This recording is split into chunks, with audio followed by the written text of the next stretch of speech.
معلومات مجھے ان کے بارے میں بہت زیادہ تھی، مجھے یقین تھا کہ زیادہ ضرر نہیں دے سکتے اللہ کے فضل احسان سے۔ ہاں بشری تکلیف ہوتی ہے، خون گرم ہو جاتا ہے، دل کی دھڑکن پیدا ہو جاتی ہے۔ کچھ مدت جب گزر گئی تو ایک نوجوان آتا تھا کام کرتا ہے، محلے میں کہیں کام کرتا تھا، نمازوں میں آتا تھا، محلے میں کام، اس پر شبہ ہو گیا کہ یہ کوئی اور نسل ہے، وہ پریوں کی نسل سے۔ ایک دن میں نے اسے پکڑا ہاتھ سے تو وہ یکدم لڑکی ہو گیا، لڑکیوں کا لباس، ہارن، سب چیزیں، اور یہاں تک کجل اور زلف میں سے پیچھے کی طرف۔ یہ مفتی ظفر ولی خان صاحب اسی بات کو اب پوری کر رہے ہیں کہ انہوں نے جنات کا جنازہ پڑھا، اور وہ جنازہ لمبا کتنا تھا تو پورے 20 گز کا جنازہ تھا، اور پھر ان کے ساتھ کتنے نخرے کے جنات نے۔ تو پھر اسی تسلسل میں یہ فرما رہے ہیں کہ یہ جنات تو کسی کو نقصان اتنا نہیں پہنچا سکتے ہیں، اور مجھے ان کے بارے میں بہت زیادہ معلومات حاصل ہیں۔ یعنی یہ وہ واحد مفتی صاحب ہیں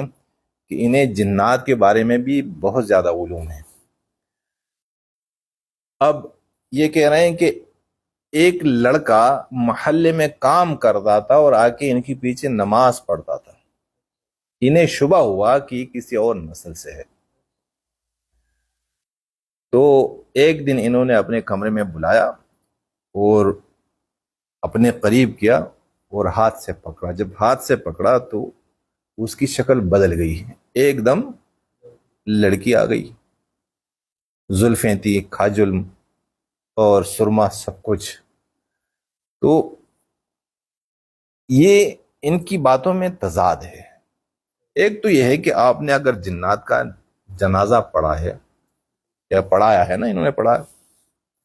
تو یہ مجھے بتا دیجئے کہ آپ لوگ ہر درس میں یہ کہتے ہیں کہ ہمارے درس میں جنات بھی آتے ہیں، ہم سے قرآن اور احادیث سیکھتے ہیں، پھر آپ یہی کہتے ہیں کہ ان کی عمریں اتنی ہوتی ہیں کہ ان میں نبیوں کے زمانے کی بھی جنات موجود ہوتے ہیں، صحابہ کے زمانے کی بھی جنات موجود ہیں، پھر آپ کہتے ہیں کہ ہمارے شاگرد بھی ہیں۔ تو بھائی جب جنات میں علماء بھی ہیں،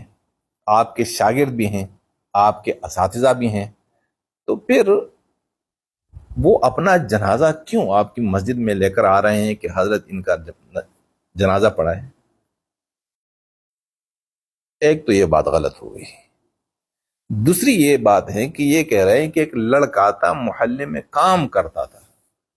اور پھر انہیں شبہ ہوا کہ کسی اور نسل سے ہے، تو وہ پریوں کی نسل سے تھا، لیکن وہ لڑکی تھی اور شکل وہ بناتی تھی کہ اس کا لڑکے کا، جب نماز پڑھتا تھا تو لڑکا، لیکن جب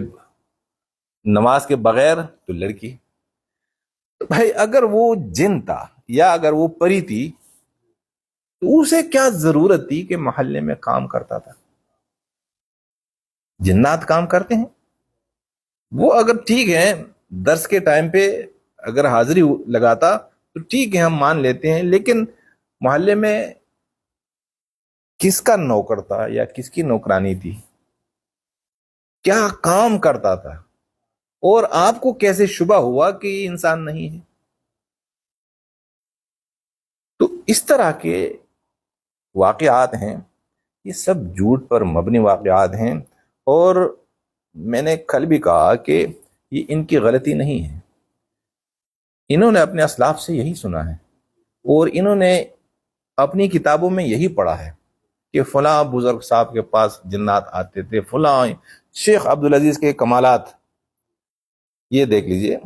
تو ان کمالات میں کیا ہیں؟ بہت سارے قصے جنات سے متعلق ہیں جو بالکل جھوٹے ہیں۔